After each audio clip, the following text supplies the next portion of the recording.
Sabi ni Senator Marcoleta kahapon, ligtas ka na. Hindi po ito totoo. Si Senator Jinggoy Ejercito Estrada, Senator Joel Villanueva, Yusek Robert Bernardo, at D. Alcantara.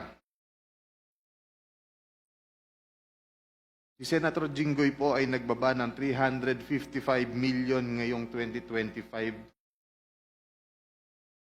sa mga ilang projects sa Bulacan.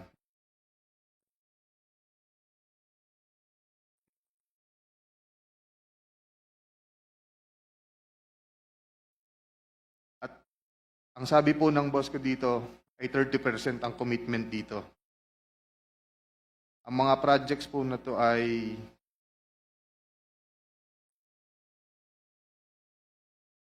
construction of flood mitigating structure with pumping station and floodgate phase 3 sa Hagonoy, Bulacan.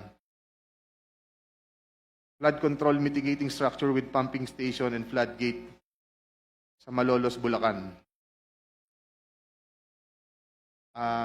Hindi ko na po babasahin lahat to. Isasama ko po to sa aking written statement.